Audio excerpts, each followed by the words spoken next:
One thing I have heard over and over anecdotally is that people who are in the United States legally are scared about getting swept up in all of this because of the color of their skin, because they speak with an accent, because of the location where they might be going.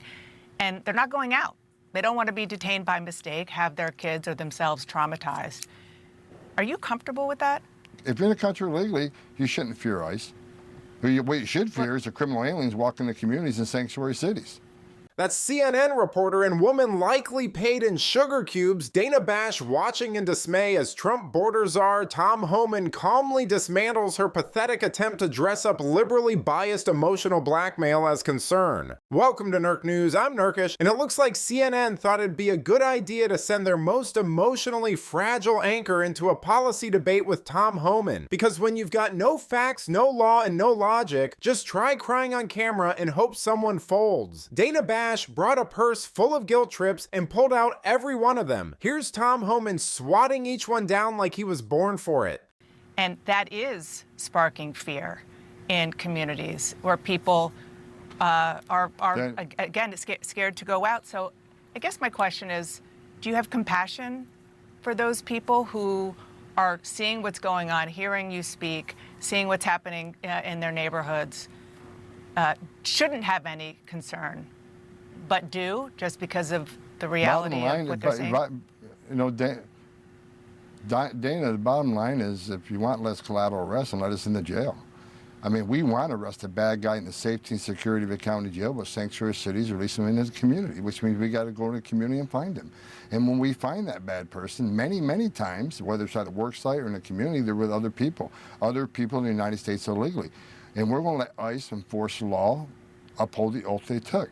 We're not going to be like the last administration who told ICE, instructed ICE, you can't arrest somebody for simply being here illegally. They got to be convicted of a serious offense. That's not what the law says. Yeah. We're enforcing the law. But look, immigration enforcement, I'm going to be clear, immigration enforcement's always been emotional. It's always been controversial. I've been doing this since 1984. I get it. Mm-hmm. And I understand why people want to come to the greatest nation on earth. I get it. But if we can't send a message to the whole world that it's okay to enter this country legally. Don't worry about it. Even though it's a crime, come and enter legally. And when you get an order of removal from a judge, you don't have to leave. You can become a fugitive, and we'll never look for you. Mm-hmm. We got to send a message to the whole world. There are consequences for breaking laws, and I think that's why one of the reasons we have the most secure border in history of this nation today.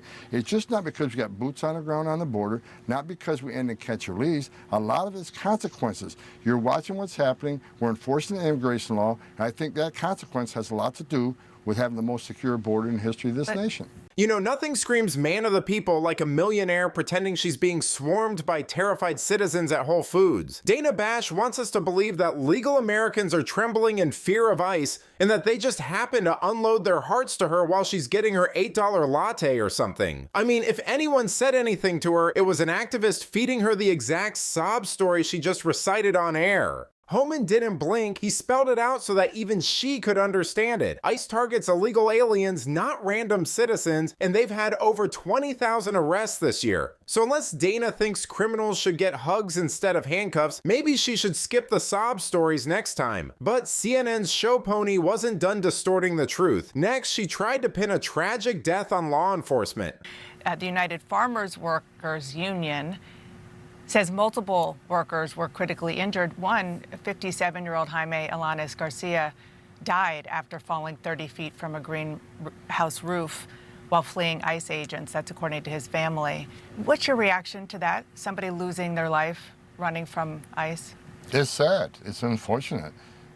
He was in ICE custody, and you know, ICE did not have hands on this person, but it's always unfortunate when there's deaths. I mean, no one wants to see people die. And, you know, they were doing the job. They were serving criminal arrest warrants. I mean, the criminal search warrants. And I see the media saying, well, it was an ICE raid. No, they were serving criminal search warrants as part of a criminal investigation involved with child trafficking, child labor. I think it was total 11 children that were found on that farm. And now they're being interviewed, forensics interviews, find out, you know, are they victims of trafficking? If so, who is the subject of that trafficking? And let's hold some people accountable. So it's unfortunate when anybody dies. But we're going to enforce the immigration law too. I mean, it's not okay to be in this country legally. It's not okay to enter this country legally. It's a crime.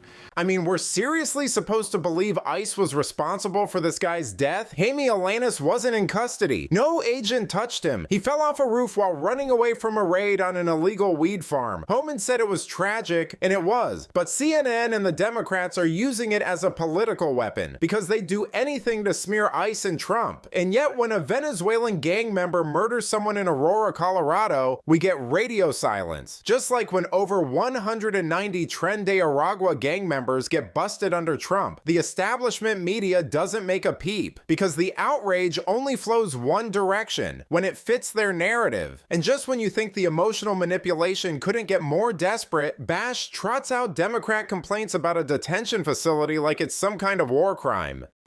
What the administration, what you call Alligator Alcatraz, was visited by Democratic members of Congress yesterday. They were given limited access, and this, of course, is a new detention facility set up by Florida Governor Ron DeSantis. What these Congress people described was sweltering heat, bug infestations, meager meals.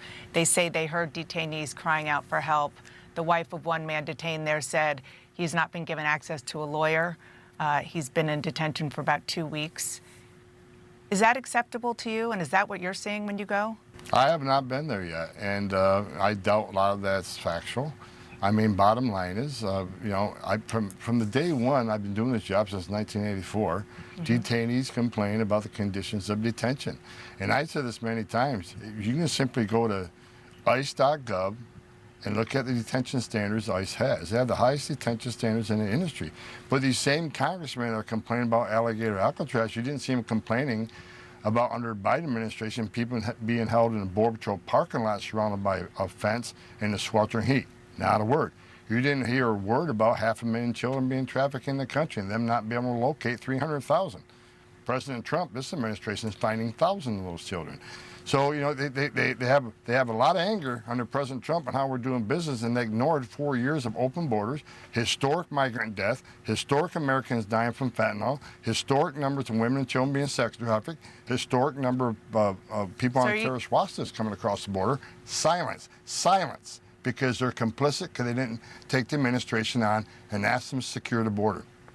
You can't have strong national security in this country if we don't have border security. We got to know who's coming and what's coming and where it's coming from.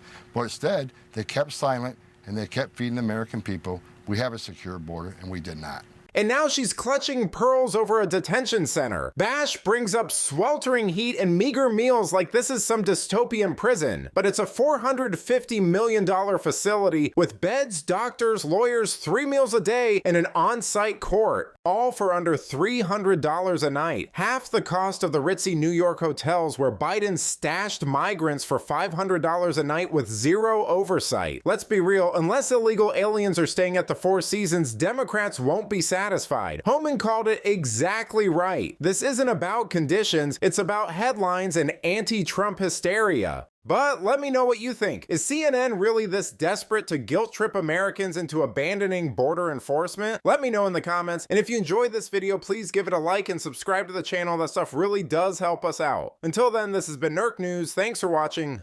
Bye.